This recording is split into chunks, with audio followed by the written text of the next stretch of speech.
Welcome to our channel. నేను యజ్ఞమూర్తి. ఇప్పుడు మన ముందు మన అందరికీ ఇష్టరాలైనటువంటి ఎస్తర్ నూరోహా ఉన్నారు.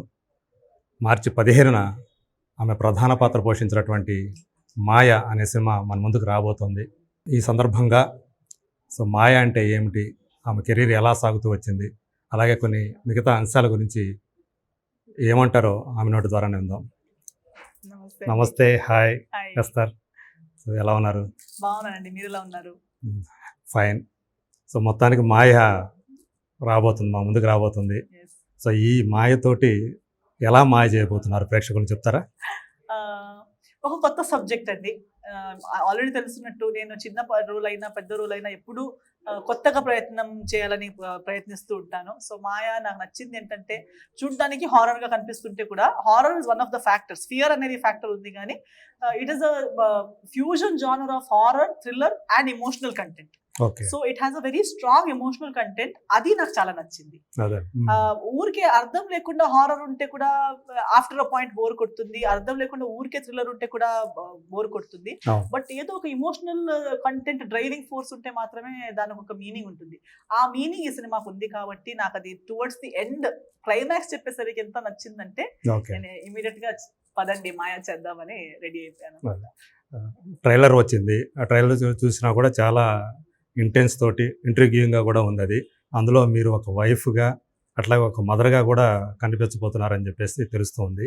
సో దాంతోపాటు మీరు అన్నట్టు ఈ సైకలాజికల్ థ్రిల్లర్ అన్నారు కదా, ఈ జానర్ అనేది అంటే ఇదివరకు మీరు కొన్ని చేశారు సినిమాలు. ఈవెన్ మీ ఓన్ డైరెక్షన్లో చేసినటువంటి వ్యాకెంట్ హౌస్ కన్నడ ఫిలిం కూడా కొంచెం ఆ థ్రిల్లర్ జానర్కి సంబంధించిందే కదా. పర్టికులర్గా అంటే ఇది మీకు ఇష్టమైనటువంటి జానర్ అనుకోవచ్చా మేము? అలా ఏం లేదు. అంటే ఒక కథ షేప్ అప్ అయ్యేటప్పుడు ఎలా షేప్ అయ్యేది, చాలాసారి ఒక వన్ లైన్ మనకి మైండ్ లో ఉంటుంది, ఇది చెప్పాలి, ఈ పాయింట్ చెప్పాలనేది ఉంటుంది, కానీ దాని షేప్ అనేది రాస్తూ రాస్తూ బిల్డ్ అవుతూ పోతుంది. So I know that. నేను కూడా రాసేటప్పుడు అలాగే అయింది. కాబట్టి ఈ అండర్లైన్ పాయింట్ ఉంది కదా, అది యాక్చువల్లీ చెప్పాల్సిన పాయింట్. బట్ అది చెప్పడానికి ఏ రకంలో చెప్తే బాగుంటుంది అనేది ఒక్కొక్కసారి నాట్ ఈవెన్ ద రైటర్ కూడా డిసైడ్ చేయరు. అది రాస్తూ రాస్తూ story decides for it self. ఇటు కథ వెళ్తే బాగుంటుంది, కథ అటు వెళ్తే బాగుంటుంది. సో కథనే ఒక్కొక్కసారి దాని డెస్టినీ సెలెక్ట్ చేస్తూ ఉంటుంది.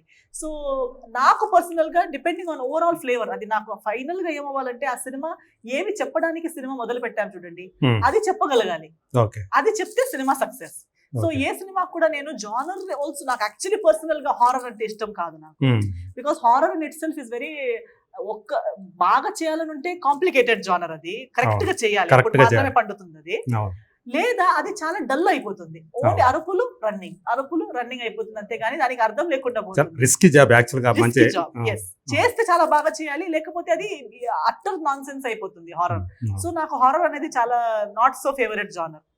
But when there is something to say other than just horror is a way, ఒక రూట్ లాగా వాడుకుంటూ ఒక కథని చెప్పడానికి వెళ్ళేసరికి ఆ సినిమాకి ఒక మీనింగ్ వచ్చేస్తుంది. సో ఈ సినిమా నేను వినేటప్పుడు కూడా ఫస్ట్ ఓన్లీ హారర్ అయితే వద్దేమో, ఏంటి ఇది అవసరం లేదు కదా, థ్రిల్లర్ కూడా వద్దు కదా, అలాగే ఉన్నా నేను. నాకు థ్రిల్లర్ అని చెప్పిన పెద్ద కిక్ రాదు unless there is something too much thrilling. But the last portion of this film brought meaning to everything. Thriller కి కూడా హారర్ కి కూడా మీనింగ్ తీసుకొచ్చింది ఎమోషనల్ థ్రెడ్ కాబట్టి then I felt like doing. So ఏదో ఒక డ్రైవింగ్ ఫోర్స్ ఉంటే మాత్రమే. ఊరికే థ్రిల్లర్ కదా అని కూడా నాకు నచ్చదు. నేను బుక్స్ చదివేటప్పుడు కూడా నేను ఫిక్షన్ ఎక్కువ నాకు నచ్చదు. It should be reality. నాకు రియాలిటీ చాలా ఇష్టం. సో రియాలిటీకి టచ్ లేకుండా ఊరికే థ్రిల్లింగ్ కదా అని చెప్పి ఏమేమో థ్రిల్లింగ్ అని రాస్తే నేను చదవడానికి కూడా బోర్ కొడుతుంది, నాకు చూడడానికి కూడా బోర్ కొడుతుంది. ఎందుకంటే మీలో ఒక రైటర్ ఉన్నారు. సో కాబట్టి ఇప్పుడు అంటే ఒక రైటరు ఒక డైరెక్టర్ ఉన్నారు కదా, మీరు ఒక సినిమా వేరే వాళ్ళ సినిమా చేసేటప్పుడు ఈ ఏదైతే ఈ ఉండయో మీలో ఈ యాంగిల్స్ ఏవైతే ఉన్నాయో అవి కూడా కొంచెం ఆలోచన చేస్తూ ఉంటాయా? డెఫినెట్లీ. అది అవి అంటే డైరెక్టర్ పాయింట్ ఆఫ్ వ్యూ కూడా చూస్తూ ఉంటారా దాన్ని? yes definitely. అంటే ఒకరు మీరు ఇది ఎలా చూపించాలనుకుంటున్నారు, ఇప్పుడు ఒక సీన్ చెప్తారు, సీన్ మాటలు చెప్పడానికి బాగుంటుంది, ఏమైనా చెప్పొచ్చు కదా, స్కై నుంచి ఎవరు దిగిపోతారు, కింద నుంచి వస్తారు, రావడానికి పెన్ను కావాలి, పేపర్ కావాలి, ఏదైనా రాయొచ్చు. కానీ రాసింది మీరు ఎలా డైరెక్షన్ లో ఎలా దాన్ని చూపించబోతున్నారు, ఎలా చూపించాలనుకుంటున్నారు అనేది నేను ఎప్పుడు ఆలోచిస్తాను, అడుగుతాను. సో వాళ్ళది చెప్పే దాన్ని బట్టి నాకు తెలుస్తుంది how much of an idea that person has. Right. రాసింది ఎగ్జిక్యూట్ చేయడానికి ఐడియా ఉండాలి. ఆ ఐడియా ఉందా లేదా అనేది నాకు అలా తెలుస్తుంది. ఎందుకంటే నేను కూడా రాసేటప్పుడు అదే పెన్ పేపర్ ఉన్నప్పుడు ఏదేదో రాయాలనిపిస్తుంది. కానీ బడ్జెట్ ఉందా? అదే. దానికి బడ్జెట్ ఉందా? అది అయ్యేలా ఉందా? దానికి అయ్యే వేరే ప్రాపర్టీస్ అది ఎగ్జిక్యూట్ చేయడానికి అవసరమైన వేరే థింగ్స్ మన దగ్గర ఉన్నాయని ఆలోచించి రాయాలి. అవును. ఆ ఆలోచన ఉంటేనే ప్రాక్టికల్ డైరెక్టర్. లేదా మీరు ఏదో కావాల్సినంత రాసి ఇన్ని స్క్రిప్ట్స్ నా దగ్గర 500 స్క్రిప్ట్స్ ఉన్నాయని చెప్పి తిరిగే వాళ్ళు కూడా ఇండస్ట్రీలో చాలా మంది ఉన్నారు. ఆ స్క్రిప్ట్స్ ఎప్పుడు సినిమా అవ్వవు. అదే. ఎందుకంటే అది పాసిబిలిటీ లేదు. ఓకే. అలాంటి స్క్రిప్ట్స్ మీ దగ్గరికి వచ్చాయా? వస్తాయి? అవునా? నేను వినేటప్పుడు ఇవన్నీ ఇండియాలో ఇంకా జరగలేదండి, ఎప్పుడు చేస్తారు ఇది అంటే మేము చేస్తామండి. ఎలా చేస్తారండి మీరు? ఒక ప్రొడ్యూసర్ దొరికిన తర్వాత అయితే ప్రొడ్యూసర్ లేరు అయితే పోనీ లేదు, ప్రొడ్యూసర్ రారు కూడా. కథ చాలా బాగుంది కానీ ఇది సినిమా అవ్వదు, దీన్ని మీరు బుక్ చేసి రిలీజ్ చేయండి, ఓకే. చదవచ్చు కానీ ఇది సినిమా అవ్వదు అంటున్నాను.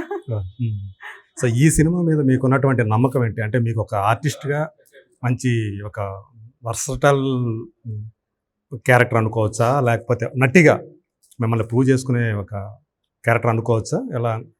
Yes, ఎందుకంటే పోస్టర్లో చూసుకుంటే మీరే ప్రముఖంగా కనిపిస్తున్నారు కదా. కంప్లీట్లీ ఇంకా 100% అని నేను అనుకోవట్లేదు. But yes, to an extent it has explored another angle of me as an actor. Not completely exploited all my skills as an actor, but to an extent ఈ యాంగిల్ లో నాకు సినిమా రాలేదు. ఇది first time ఈ subject మీద సగం ఒక untouched portion of my acting abilities ఈ సినిమాలో సగం. అంటే సస్పెన్స్ కూడా ఉన్నట్టుంది కదా మీ క్యారెక్టర్. సస్పెన్స్ ఉంది అని ఒక కొత్త యాంగిల్ నన్ను చూపించిన విధానం గానీ, అంటే నార్మల్లీ అదే నా ఇమేజ్ ఈ మధ్య ఎలా అయిపోయిందంటే గ్లామరస్, ఆల్వేస్ గ్లామరస్ కనిపించాలి. నేను ఎప్పుడు నా ఐడియాలజీ ప్రకారంగా అలా నేను కనిపించాలని ఎప్పుడు నేను ప్రయత్నించను. నేను గ్లామరస్ గానే ఉండాలి, ఎస్తర్ అంటే గ్లామర్ అని జనాలు చెప్పాలని నాకు లేదు.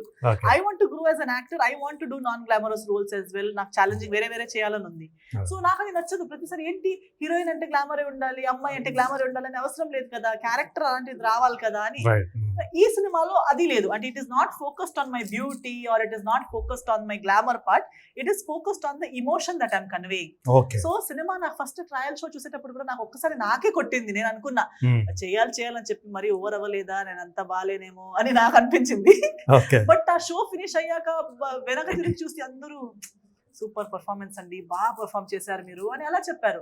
అవునా, మీకు కూడా అలా అనిపించిందా అన్న. అంటే మన మైండ్ లో 100 ఉండొచ్చు, అది కన్వే అవ్వాలి కదా ఇంకొకరికి. బట్ ఆ room full of distributors, cinema makers, media people show చూసాక వాళ్ళ రెస్పాన్స్, వాళ్ళ పాజిటివ్ రెస్పాన్స్ చూసాక I now believe that yes ఈ సినిమాకి నన్ను ఒక కొత్త డైమెన్షన్ లో చూపించే పొటెన్షియల్ సినిమాలో ఉందని నేను నమ్ముతున్నాను. అంటే తెలుగు సినిమాలతో మీకు మంచి పేరు సంపాదించుకున్నారు కదా. కానీ లాస్ట్ టైం మీరు ఏదైతే మూవీ చేశారో డెవిల్ అనే మూవీ, దాంతో కొంచెం మీ ఫ్యాన్స్ డిసప్పాయింట్ అయినట్టు కనిపిస్తా ఉంది. ఎందుకు ఇలాంటి క్యారెక్టర్ చేశారు, ఈవెన్ నాబోటాడు కూడా చేస్తారు, ఎందుకు ఇలాంటి క్యారెక్టర్ చేశారు అని చెప్పేసి అనుకున్నారు. ఎందుకు అంటే నేననేది ఏంటంటే ఒకవేళ తక్కువ స్పాన్ అది తక్కువదే కావచ్చు, బట్ అది మంచి రోల్ అయితే, పాజిటివ్ రోల్ అయితే ఓకే. ఇది ఏంటంటే ఒక సాడ్ ఎండింగ్ ఉండేటువంటి రోల్ అయ్యేటప్పటికి చాలా మంది తక్కువ screen space, that sad role అనేటప్పుడు కొంచెం డిసప్పాయింట్ అయినట్టు అనిపిస్తా ఉంది. నాకు ఫస్ట్ అట్రాక్ట్ ఏమైందంటే డెవిల్ సినిమా ఒప్పుకోవడానికి పాయింట్ ద క్యారెక్టర్ లుక్. అది చెప్పారు చూడు, ఒక ట్రైబల్ కైండ్ ఆఫ్ క్యారెక్టర్, ఇంటి servant, but she's a key character, she does something. ఆమె చేసిన ఒక దీంట్లో సినిమా ఇదైపోతే అదని వన్ లైన్ ఉంటుంది. అంటే ఒక ప్రామినెన్స్ అనేది ఉంటుంది ఒక ఇన్సిడెంట్ లో. And the look I like. అంటే నేను చెప్పాను కదా, ఎప్పుడు అందంగా కనిపించడము, ఐలైనర్, ఒక డీ గ్లామరస్, ఒక పీరియడ్ డ్రామా, ఆ పీరియడ్ లో అలాంటి మనిషి, ఆ లైఫ్ నాకు ఎస్తరుగా ఎప్పుడు దొరకదు బ్రతకడానికి. I will never get to live that life. At least glimpse, ఆ కారైకుడిలో అంత పెద్ద ఇంట్లో ఒక పని మనిషిగా ఉండటం ఏంటి, అది ఒక నాకు ఇంట్రీగింగ్ అనిపించింది. Yes, I want to be a పని మనిషి for a day. So I liked it. అక్కడ వెళ్ళాక ఆ కాస్ట్యూమ్ వేసుకోవడం కానీ, ఆ లుక్ లో నన్ను చూడడం, I really loved it. I like నా journey of my character. I liked length. నేను పర్సనల్ గా నాకు పెద్ద హర్ట్ అవ్వలేదు, బట్ యాక్చువల్లీ షూట్ చేసేటప్పుడు నంబర్ ఆఫ్ సీన్స్ ఇంతే ఉండే, సీన్స్ ఏం కట్ అవ్వలేదు. Length of the scenes was little long. సంభాషణ, conversation was longer. For example, key ఇచ్చేటప్పుడు ఇది కీ, మీరు ఎప్పుడైనా రావచ్చు, ఎప్పుడైతే అప్పుడు వెళ్ళొచ్చు, అలా కొంచెం ఎక్కువ మాట్లాడుతుంది. బట్ నాకు తెలిసి ఎడిట్ చేసేటప్పుడు ఏమైపోతుందంటే, ఒక్కసారి మ్యాటర్ కన్వే అయిన తర్వాత మళ్ళీ డైలాగ్స్ వద్దు అని ఆలోచించి ట్రిమ్ చేసి ఉంటారు. ఈవెన్ లాస్ట్ కి అది మర్డర్ అయ్యే సీన్ లో కూడా కొంచెం ఎక్కువ క్లాష్ మాట్లాడడం ఎక్కువ ఉండే, అది డబ్బింగ్ టైమ్ లో కూడా చేసాము. But after dubbing when they have edited maybe they have felt that okay too much talking వద్దు, ఒక్కసారి పాయింట్ మర్డర్ అనేది కన్వే అయ్యాక ట్రిమ్ చేద్దాం అన్నట్టు ఒపీనియన్ వచ్చి ఉండొచ్చు. ఎందుకంటే మనం కూడా ఇప్పుడు ఎడిటింగ్ లో ఈవెన్ యాజ్ అ మేకర్ నేను కూర్చునేటప్పుడు we will think of the film as an entire piece. వీల్ హర్ట్ అవుతారు, వాళ్ళకి బాధపడొద్దు అని చెప్పి అలా ఆలోచించాం కదా, వద్దులే ఒకసారి స్క్రీన్ ప్లే పరంగా కూడా చూసుకొని చేయాల్సి వస్తుంది, ట్రిమ్ చేయాల్సి వస్తుంది. So I'm not hurt with that, I understand. What I like is Abhishek గారు ఈ చేసేటప్పుడు నా క్యారెక్టర్ కి ఇంకో ఆప్షన్ అనేది లేదు, ఎస్తర్ గారే ఫిక్స్ చేసి అప్రోచ్ అయ్యారు. ఆయన రెక్కి చూసారంట, రెక్కి చూసాక రెక్కిలో నా క్యారెక్టర్ చూసి ఈ సినిమాలో ఈ క్యారెక్టర్ నా కోసమే అని ఫస్ట్ చెప్పారంట ఎస్తర్ గారు ఈ క్యారెక్టర్ అని. So this role was actually made for me and it had come straight to me from the production itself without any option. I was not an option, I was the only choice. So that's why I took it up. Point number 1, I always like it when somebody makes a role for me, Esther కోసమే అని role. తర్వాత shoot చేసేటప్పుడు కానీ ప్రతి దానికి they gave it very good prominence, they wanted to give that character very good. ఇప్పుడు నా look గురించి కూడా వాళ్ళు చాలా వర్క్ చేశారు, బిల్డ్ చేశారు ఆ క్యారెక్టర్ ని, మొత్తం ఆ లుక్ అలాగే ఉండాలని. సో తర్వాత ఒక్కొక్కసారి క్రియేటివ్ క్రియేటివ్ దీంట్లో ఒక డిసిజన్స్ తీసుకోవాల్సి వస్తాయి. So I know it. So నాకు పర్సనల్ గా చచ్చిపోవడం అని నేను చెప్పాను కదా, ప్రతి ఒక్కటి చేయాలి. ఆర్టిస్ట్ కి వచ్చిన తర్వాత ప్రతి దాంట్లో నేనే గెలిచే క్యారెక్టర్ అయి ఉండాలి, నేను ఓడిపోకూడదు, అది అంత పర్సనల్ గా కెరియర్ ని తీసుకోకూడదు. ఇప్పుడు ఆ ఒక్క సంవత్సరంలో 3-4 సినిమాస్ వచ్చేటప్పుడు ఒక సినిమాలో నేను గెలుస్తాను, ఇంకో సినిమాలో నేను ఓడిపోతాను, ఒక్క సినిమాలో నేను వేరే వాళ్ళని చంపేస్తాను, ఇంకో సినిమాలో వేరే వాళ్ళు నన్ను చంపేస్తారు, అవన్నీ నేను అంత పర్సనల్ గా ఫీల్ అవ్వను. What I like is again, ఇప్పుడు మీరు కామెంట్ చేశారు అండ్ ఇంకా చాలా మంది మీరు ఇంకా ఉండాల్సింది మేడం, మీ క్యారెక్టర్ ఇంకా ఉండాల్సింది. See, that is my success, that people liked it, they wanted to see more of it. ఇప్పుడు ఎంతో మందికి మేకర్స్ కి నేను ఇంకో షేడ్ లో ఎలా కనిపిస్తాను అనే ఒక డెమో అయినా దొరికింది కదా, దే గాట్ టు సీ. ఇప్పుడు ఎస్తర్ గారిని కొందరికి ఆ టాలెంట్ ఎలా ఉందంటే నన్ను ఇలా చూసి 2-3 క్యారెక్టర్స్ లో నన్ను ఊహించుకునే కెపాసిటీ కొన్ని మేకర్స్ కి ఉంది. కొన్ని మేకర్స్ కి నన్ను లుక్ టెస్ట్ చేసి చూడాల్సి వస్తుంది, ఈ క్యారెక్టర్ కి సెట్ అవుతారా. కొందరికి ధైర్యం ఉండదు. ఇప్పుడు ఒక్క సినిమా చూసారా, అన్ని సినిమాల్లో ఇంతే. ఇప్పుడు మేడం ఒక సంస్కార కాలనీ చేశారా, ఇంకా సంస్కార కాలనీనే, రెక్కినే, ఇప్పుడు ఇది మాయనే. అలా కాకుండా ఇప్పుడు డెవిల్ చూసిన వాళ్ళకి ఓ లేదు, ఇలాంటి ఒక రోల్ కూడా డిఫరెంట్ రోల్ కూడా తను చేయగలుగుతుంది. బిగ్గర్ ఇక నెక్స్ట్ టైం బిగ్గర్ లెంత్ లో చేయాలని ఉంటే కూడా they know how I look or how I can deliver that kind of performance also.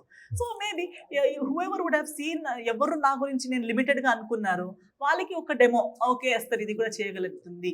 నాకు కూడా పర్సనల్ గా self assurance that I can do something which is not stereotypical అనేది కూడా. దాంట్లో కూడా నాకు ఇంట్రెస్టింగ్ అనిపించింది ఏంటంటే ఒకరోజు పని మనిషిగా కూడా చేశాను, ఇష్టం నాకు. ఎందుకని నాకు చేయాలని ఉంది. నేను ఇప్పుడు విక్రమ్ సినిమా చూసి నేను అన్ని ప్రతి ఇంటర్వ్యూలో చెప్తున్నాను, అది ఏజెంట్ టీనా రోల్ చూస్తే నాకు అనిపిస్తుంది నేను కూడా పని మనిషి రోల్ చేయాలి, నాకు చేయాలి, నాకు కూడా అన్ని ఒక ఫార్మర్ రోల్ చేయాలి. ఎందుకు ఎప్పుడు కార్పొరేట్, ఇప్పుడు మనం ఈ లైఫ్ లో అది బ్రతకలేము. నేను ఇప్పుడు ఎస్తర్ గా పుట్టాను, ఎస్తర్ లైఫ్ బ్రతుకుతున్నాను. అప్పుడప్పుడు యాక్టర్ గా మనకున్న బెనిఫిట్ ఏంటంటే మనం ఒకే లైఫ్ టైమ్ లో చాలా లైఫ్ టైమ్స్ బ్రతకొచ్చు, వేరే లైఫ్స్ ని చూడొచ్చు. సో ఒక హౌస్ వైఫ్ క్యారెక్టర్ ఎలా ఉంటుంది, ఒక తెలంగాణ అమ్మాయి ఎలా ఉంటుంది, ఒక రాయలసీమ అమ్మాయి ఎలా ఉంటుంది. నేను లైఫ్ లో అక్కడ పుట్టి అలా పెరగలేను, కానీ ఒక 30 days కి 20 days కి రాయలసీమ అమ్మాయిగా బ్రతకొచ్చు, ఒక 15 days కి తెలంగాణ అనంతపురం అమ్మాయి ఇలా బ్రతకొచ్చు. సో అది ఒక నాకు ఛాన్స్ దొరికేటప్పుడు ఎందుకు వదిలేయాలి. సో నాకు ఒక 10-15 days కారైకుడిలో పని మనిషిలో బ్రతికే అవకాశం దొరికింది, నేను తీసుకున్నాను. నాకు పని మనిషిలో బ్రతకాలి 15 days. And I thoroughly enjoyed it. And what I enjoy is the process. Film చూసేటప్పుడు it's the end product we are seeing. But in the process, the journey, the evolution, learning. DOP గారు సౌందరరాజన్ గారు, ఆయన నుంచి నేర్చుకున్న things, అక్కడ ఇప్పుడు కళ్యాణ్ రామ్ గారితో పనిచేసే ఒక ఆపర్చునిటీ, నాకిన్న పెద్దవాళ్ళు నాకిన్న ఎక్స్పీరియన్స్డ్ యాక్టర్స్ తో పనిచేసే ఒక అవకాశం, అవన్నీ నేను I have absorbed, I have learned from that opportunity. That is also an added benefit for me. Nice. మీది మొన్న ఫిబ్రవరి 27న మీరు యాక్ట్ చేసినటువంటి భీమవరంలో 10 years కంప్లీట్ చేసుకున్నారు. అది మీరు కూడా హ్యాపీగా షేర్ చేసుకున్నారు. అంటే మీ ఫస్ట్ హిట్కి 10 years అయిందని చెప్పేసి, అందులో సునీల్ హీరో. సో సునీల్ గురించి చెప్పాలంటే ఏం చెప్తారు? ఎందుకంటే తను ఫస్ట్ కమెడియన్గా స్టార్ట్ చేశాడు, తర్వాత హీరో అయ్యాడు, ఇప్పుడు విలన్గా చేస్తున్నాడు, క్యారెక్టర్ ఆర్టిస్ట్గా చేస్తున్నాడు. సో సునీల్ గురించి చెప్పాలంటే ఏం చెప్తారు? అతని career evolution of his career గురించి చెప్పాలంటే ఏం చెప్తారు? I think they are all inspiration to us. I feel so happy that మనం చూడండి కలిసి పనిచేసిన వాళ్ళందరూ మన జర్నీస్ ఆల్మోస్ట్ ఒకేలా ఉన్నాయి.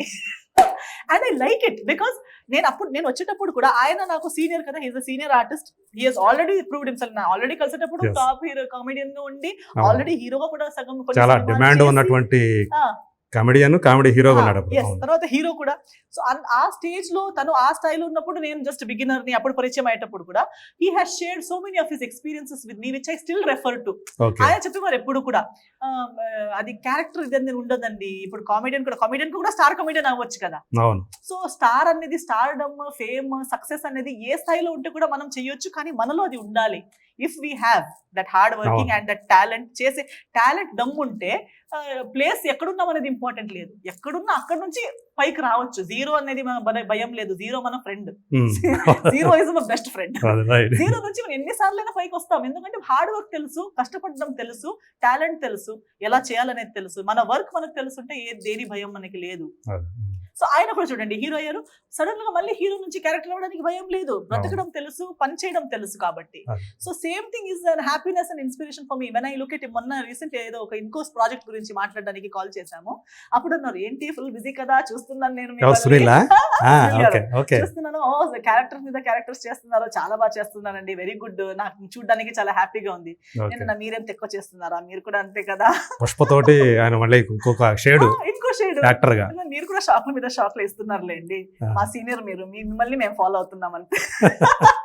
తనతో we are happy for each other when we see. ఇప్పుడు 10 years కింద చూస్తే మనం అప్పుడు ఇక్కడ ఉన్నాము, ఇప్పుడు ఇంకో చోట ఉన్నాము, కానీ ఇప్పుడు కూడా parallelly ఉన్నాం. we are together, we are doing a journey, we are happy for each other, and that makes us feel like we are all a family. కొత్త క్యారెక్టర్స్ వస్తున్నాయి, డిఫరెంట్ క్యారెక్టర్స్ వస్తున్నాయి. and there is no end. అంటే ఒక talent ఉన్న మనిషికి end అనేది లేదు, చేసినంత రోజు వరకు ఉంటుంది. తనలో ఇంకొక టాలెంట్ ఏంటంటే తను మంచి డాన్సర్. అతనితో డాన్స్ చేసేటప్పుడు ఎలా అనిపించింది? నాకు కూడా నా డాన్స్ ఇష్టం. సో అది కూడా చాలా చాలా మంచిగా working together for both of us. I think it was a very good experience. ఎప్పుడు స్ట్రెయిన్, స్ట్రెస్, డిస్కంఫర్ట్, మన మధ్యలో ఉన్న ఇన్ని గ్యాప్స్ ఉన్న తర్వాత కూడా there was no gap. When we work there was so much comfort. మన ప్రమోషన్స్ టైంలో కూడా మమ్మల్ని చూస్తే it never felt like I am new or he's senior. అలాంటి ఫీలింగ్ లేదు. There was this comfort, fun, sense of humour కూడా same ఉంది మన ఇద్దరికి. సో సక్సెస్ స్టోర్ అవన్నీ వెళ్ళేటప్పుడు ఒకే బండిలో వెళ్ళే వాళ్ళం. ఫస్ట్ ఏం చేశారు, తనకి వేరే బండి, నాకు వేరే, ఒక్కొక్కరే కూర్చొని వెళ్తున్నాం దయ్యంలాగా ఒక్కొక్క బండిలో. తర్వాత ఏంటండి నిద్రపోయి చచ్చిపోతున్నాం, అసలు బై రోడ్ వెళ్తున్నాం కదా, బోర్ అయిపోయి నాకు అసలు చాలా బోర్ కొడుతుందంటే, నాకు కూడా చాలా మాట్లాడాలి కదా, ఆయనకి కూడా చాలా మనుషులు ఉండాలి కదా. సో కలిసి ఒకే బండిలో మాట్లాడుతూ, పాటలు వింటూ, ఇంకా ఏదేదో. So that sync was there. It was not that, oh, I am a hero, she is just a newcomer heroine. No, he used to talk about everything. Naku inta Telugu, Bhimavaram culture, Andhra culture, మాటకి అయ్యండి అని చెప్పడం. So చాలా ఇవన్నీ తెలుసుకున్నారా? తెలుసుకున్నా. ఆయన నాకు చాలా థింగ్స్ ఊర్లో నుంచి దాటుతూ వెళ్ళేటప్పుడు కూడా చెప్పేవారు, ఈ ప్లేస్ ఎలా ఉంటుంది, ఏమండి మీకు ఇది తెలుసుంటదో చెప్తారు ఏదో ఒకటి. సో అవునా, సో నాకు అప్డేట్ చేశారు. So there is so many good memories. So ఇంకా ఎంత మందితో కలిసి పనిచేసినా కొన్ని పీపుల్, కొన్ని మెమరీస్, అది కొన్ని ఇంతే టైం స్పెండ్ చేసి ఉంటే కూడా అది మైండ్ లో ట్రెజర్ అయిపోతాయి. ఓకే. తర్వాత ఒక అమ్మాయిగా, అంటే కొంతమంది ఆడవాళ్లే, మీ లేడీ ఆర్టిస్ట్లే డ్రెస్ గురించి మాట్లాడుతున్నారు, డ్రెస్ సెన్స్ గురించి, అట్లాగే ఆడవాళ్ళ ఫ్రీడమ్ గురించి మాట్లాడుతున్నారు. ఎందుకు ఆడవాళ్ళు అర్ధరాత్రి పూట 12 గంటలకు ఎందుకు బయటికి రావాలి అని అన్నపూర్ణమ్మ గారి లాంటి సీనియర్ ఆర్టిస్టే అంటాం ఈ మధ్య కాలంలో. అది ఒక కాంట్రవర్సీని సృష్టించింది. అలాగే డ్రెస్ గురించి కూడా తను మాట్లాడారు. దానివల్లే ఎక్కువ అలాంటివి జరుగుతున్నాయి, ఆడపిల్లల మీద అఘాయిత్యాలు జరుగుతున్నాయి అని చెప్పేసి. మీరేమంటారు, మీ టేక్ ఏంటి దాని మీద? ఆల్రెడీ ఇంతకు ముందు ఒక ఇంటర్వ్యూ కూడా సేమ్ క్వశ్చన్ అడిగారు. ఆమె అన్నదంట దట్ నైట్ టైమ్ అమ్మాయిలు మధ్యరాత్రిలో అలా డ్రెస్లు వేసుకుని. నేనన్నా మధ్యరాత్రిలో అబ్బాయిలు కూడా రోడ్లు ఎందుకు తిరుగుతున్నారు మరి రేపులు చేయడానికి? అబ్బాయిలు మంచోళ్ళే కదా, ఇప్పుడు సమాజంలో బ్యాడ్ అనే వాళ్ళు అమ్మాయిలే. ఏది ఏమైనా అమ్మాయిల మిస్టేకే. డివోర్స్ అయిపోయిన అమ్మాయి మిస్టేకే, రేప్ అయిపోయిన అమ్మాయి మిస్టేకే, మర్డర్ అయిపోయిన అమ్మాయి మిస్టేకే. కానీ వీళ్ళందరూ అంత మంచి మహానుభావుడులు, మంచి అబ్బాయిలు. అమ్మాయిలు రోడ్లో లేకపోయి ఉంటే రేపు చేయని వాళ్ళు, అంత మంచి అబ్బాయిలు రోడ్లో ఎందుకు తిరుగుతున్నారు మధ్యరాత్రిలో? మధ్యరాత్రిలో అమ్మాయిలు మాత్రమే కాదు, అబ్బాయిలు కూడా తిరగకూడదు. సమాజం ఎందుకు అందరిని ఈక్వల్ గా రూల్స్ సెట్ చేయట్లేదు?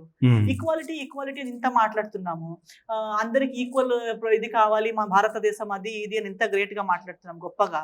అంత మాట్లాడే మన సమాజంలో అమ్మాయిలకి మాత్రం ఎందుకు ఇంత బుద్ధి మాటలు చెప్తున్నాము? అమ్మాయిలు తిరగకూడదు, కరెక్ట్. డ్రెస్ ఇర్రెలవెంట్, వాళ్ళ కల్చర్ ని బట్టి వాళ్ళ అప్బ్రింగింగ్ ని బట్టి వాళ్ళు చేస్తున్నారు. అమ్మాయిల్ని బ్లేమ్ చేస్తూనే ఉన్నాము, తప్పనేది తప్పే, మనం తప్పుని తప్పుగానే చెప్పుదాం. కానీ అదే రూలర్, అదే మెజర్మెంట్ స్కేల్ ని అబ్బాయిల మీద కూడా వాడండి.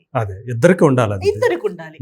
అంత టైంలో మిడ్ నైట్ 2 o'clock 3 o'clock కి అమ్మాయిలు తిరగకూడదు, అయితే ఆ టైంలో అబ్బాయిలు కూడా తిరగకూడదు. అప్పుడు మాత్రం సమాజంలో ఒక అందరికి ఈక్వల్ రెస్పెక్ట్ ఉందని అర్థమైపోయింది. సో అలా ఉంటే నిజంగా జరగదు. అండ్ ఈ రేపులు మాత్రం మధ్యరాత్రిలో మాత్రమే రేపులు జరుగుతున్నాయా?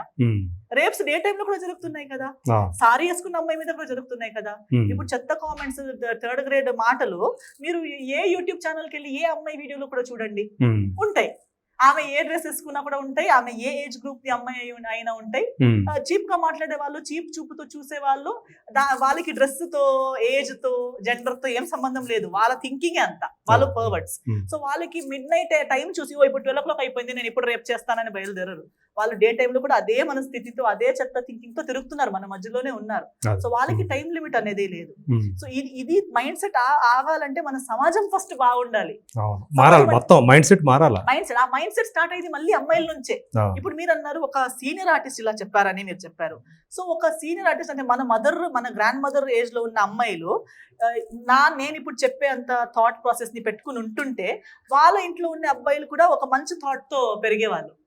ఇంట్లోనే ఏమవుతుందంటే అమ్మాయిలకి, రే నువ్వు అలా కూర్చోద్దు, అబ్బాయిల ముందే బ్రదర్ అండ్ సిస్టర్ ఉంటే సిస్టర్ కి ఒక్కలా చెప్తారు, బ్రదర్ కి ఒక్కలా చెప్తారు.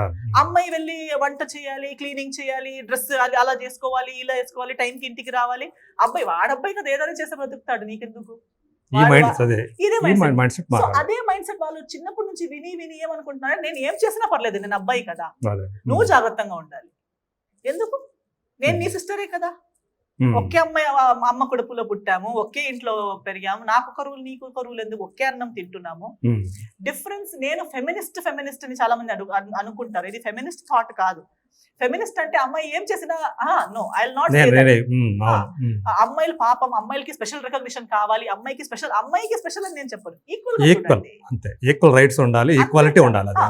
ఇప్పుడు అమ్మాయి అబ్బాయి ఇప్పుడు తాగడం, అమ్మాయిలు తాగితే చీప్, అబ్బాయిలు తాగితే కూల్. ఎందుకు? తాగడం అనేది బ్యాడే కదా, ఎవరు చేసిన బ్యాడే. స్మోకింగ్ చేసిన డ్రగ్స్ తీసుకుంటే, అబ్బాయిలు తీసుకుంటే కూల్. ఇప్పుడు గోవా ట్రిప్ కి ఓన్లీ బాయ్స్ గోవా ట్రిప్ కి వెళ్తే అందరూ నవ్వుతారు, ఓ బాగా ఎంజాయ్ చేశారా మీరు అని. బ్యాంకాక్ వెళ్ళి వస్తే బాగా ఎంజాయ్ చేస్తారా, అది ఏమని తెలిసి కూడా అందరూ నవ్వుతారు. అది అమ్మాయిలు మాత్రమే ఒక గ్రూప్ చేసి గోవాకి వెళ్ళి వస్తే, ఏం క్యారెక్టర్లెస్ అమ్మాయిలు ఎందుకు గోవాకి వెళ్ళి వచ్చారు, ఏం చేస్తుంటారు?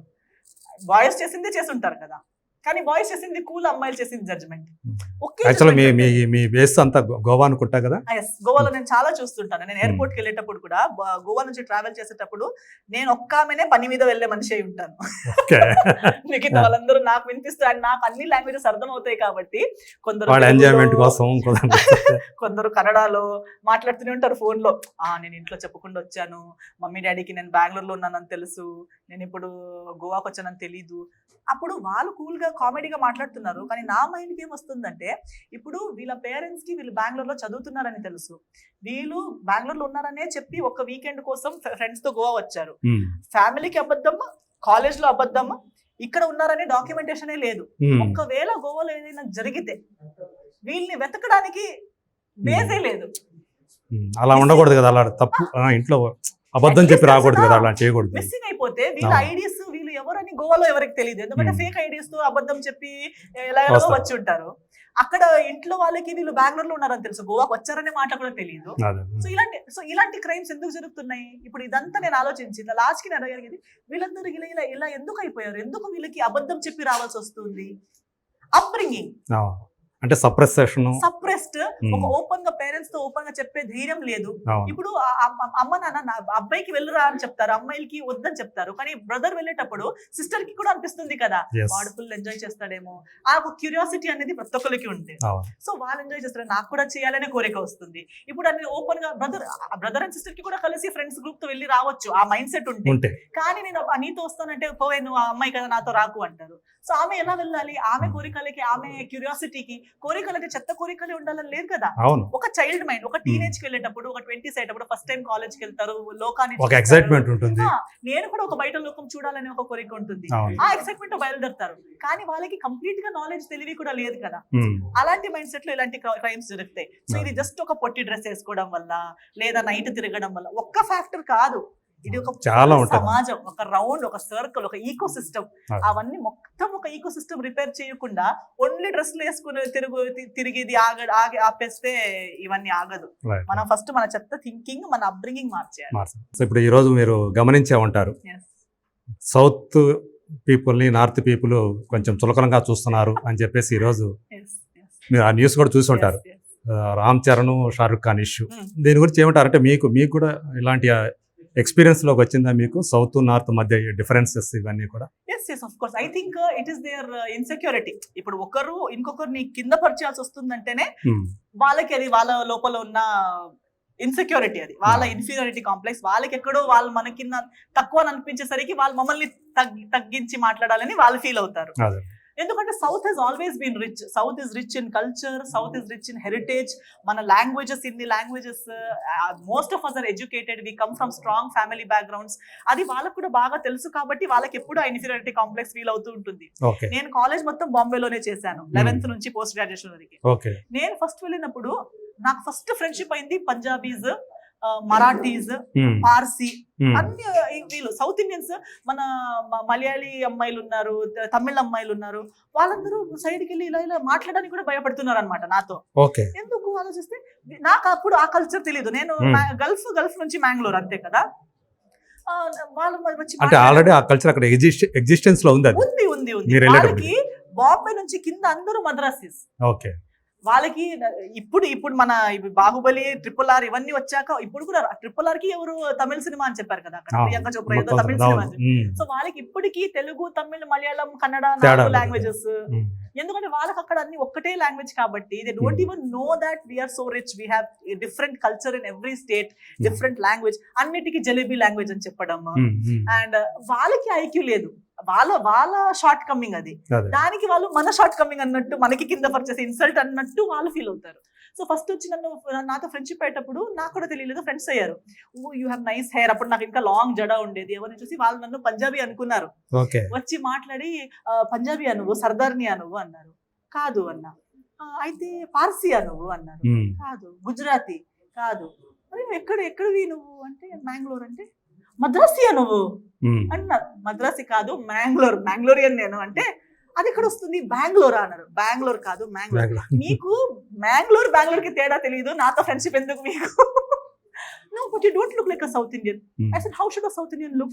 I said, no, South Indian dark skin ఉంటారు కదా, సౌత్ ఇండియన్ కి కర్లీ హెయిర్ ఉంటుంది కదా, సౌత్ ఇండియన్స్ ఆయిల్ పెట్టుకుంటారు కదా. అంటే వేరే నాతో మాట్లాడడానికి భయపడే అమ్మాయిలు ఉన్నారు కదా, వాళ్ళు నిజంగా ఆయిల్ పెట్టి జడ వేసుకుని బొట్టు పెట్టి వచ్చేవాళ్ళు. వాళ్ళకి సపరేట్ గ్రూప్. వాళ్ళు వీళ్ళతో మాట్లాడడానికి భయపడతారు, ఎందుకంటే వీళ్ళు వాళ్ళకి ఫుల్ ర్యాగింగ్, బుల్లింగ్ చేస్తారనమాట. సో ఫస్ట్ టైం వాళ్ళకే తెలియక వాళ్ళే ఒక సౌత్ ఇండియన్ అమ్మాయితో ఫ్రెండ్షిప్ చేసుకున్నారు. ఇప్పుడు ఫ్రెండ్షిప్ అయ్యాక తెలిసింది నేను సౌత్ ఇండియన్. సో నేను ఇప్పుడు రిప్రజెంటేషన్ అనమాట. నేను ఆ సౌత్ వాళ్ళని కూడా తీసుకొచ్చి వాళ్ళతో కూడా మాట్లాడించి అందరినీ ఒక గ్రూప్ చేశాను. తర్వాత నేను చెప్పేదాన్ని, మీకు అసలు ఏం తెలుసా, మీకు మెడ్రాస్ ఎక్కడ, మ్యాంగ్లూర్ ఎక్కడ తెలియదు, మీకు అవసరం ఇవన్నీ అంత మాట్లాడుతున్నారు కదా మీరు. మీకు ఐశ్వర్య రాయ్ అంటే ఇష్టం కదా, అవును. ఐశ్వర్య రాయ్ మద్రాసియా. వేరే she from Mangalore home town. అవునా, మరి ఆమె కూడా ఆయిల్ పెట్టట్లేదు కదా, ఆమె కూడా బ్లాక్ స్కిన్ లేదు కదా. అందరూ ఒకేలా ఉండరు. బ్లాక్ స్కిన్ ఉంటే కూడా బ్యూటీ ఉంటుంది, బ్లాక్ ఉంటేనే సౌత్, అవన్నీ ఏం కాదు. సో ఎంతో థింగ్స్ వాళ్ళ it only shows how ignorant they are. So I use to make it on the mics to say, మీకు చెప్పడానికి మాత్రమే. మనం మామూలు పీపుల్ లో అందరూ మద్రాసీస్. మీకు హీరోయిన్స్ అందరూ మన వాళ్ళే కావాలి. శ్రీదేవి గారు మద్రాసి, హేమమాలిని గారు మద్రాసి, రేఖా గారు మద్రాసి. ఇప్పుడున్న దీపిక పడుకోన్ కూడా మ్యాంగ్లోరియన్. పడుకోన్ మ్యాంగ్లూర్ లో ఒక ఊరు. సో దీపిక గారు, ఐశ్వర్య, ప్రతి ఒక్కరు. మీకు every heroine, so called top leading heroine in Bollywood is always south Indian. But మీకు చెప్పుకోవడానికి మాత్రమే ముక్క కింద పడిన తర్వాత కూడా నోస్ పైన మీకు అని చెప్పి ఎప్పుడు నేను రిటర్న్ ర్యాగింగ్ చేసేదాన్ని. తర్వాత కొంచెం మన క్లాస్ లో నా బ్యాచ్ లో అదంతా కొంచెం తగ్గింది. That we all became one and we became like one whole group. But I faced it a lot and it is a part of culture. We shouldn't take it to heart. మనం దాన్ని as being the ఏమంటారు the elder brother. అదే ఇప్పుడు ఆ అమ్మాయి ఆ makeup artist ఎంత చెప్పింది కాబట్టి ఇదంతా ప్రపంచానికి తెలిసింది. అవును అవును. బట్ ఒక్కొక్కసారి ఫీల్ అవుతాం, అంటే ఏంటి ఎన్ని సంవత్సరాలు అయ్యాక ఇంత ఎడ్యుకేషన్ అవేర్నెస్ వచ్చాక కూడా ఇంతేనా అని అనిపిస్తుంది. But definitely that is one generation. ఇప్పుడు వచ్చి ఈ కొత్త జనరేషన్, ఇప్పుడు నేను చెప్పాను కదా, మన జనరేషన్ లో ఆ మార్పు మనం తీసుకురావాలి. South Indians are always like the elder brother because we are the Dravidians. We have always been here in India from before. So let us be the bigger person now. మనం అది పెద్దతనం చూపించుకోవాల్సిన పరిస్థితి ఇలాంటిది. whenever this comes, okay, they are only going to show వాళ్ళు ఎవరో ఒకరు తప్పి మాట్లాడితే లేదా arrogant గా బిహేవ్ చేస్తే వాళ్ళ పెంపకం వాళ్ళు చూపిస్తున్నారు. మన పెంపకాన్ని మన బిహేవియర్ తో మనం చూపించుకోవాలి. మన ఎడ్యుకేషన్ ఏంటో, మన కల్చర్ ఏంటో, మన గొప్పతనాన్ని మన బిహేవియర్ తో చూపించుకోవాలని నేను ఎప్పుడు అలాగే ఫాలో అవుతూ వచ్చాను. Thank you Esther. యాక్చువల్గా ఇంకా మీతో ఇంకా ఇంటరాక్ట్ అవ్వాలని ఉంది కానీ బట్ చాలా మంది వెయిటింగ్ లో ఉన్నారు కదా. సో మరోసారి మళ్ళీ మనం కలుద్దాం. సో చాలా విషయాల గురించి, మాయ గురించి, అలాగే మిగతా విషయాల గురించి చాలా విపులంగా తెలియజేశారు. 15 వస్తున్నటువంటి మీ మాయ మంచి హిట్ అయ్యి మీకు ఆర్టిస్ట్గా మంచి పేరు తీసుకురావాలని మనస్ఫూర్తిగా కోరుకుంటూ thank you so much. Thank you.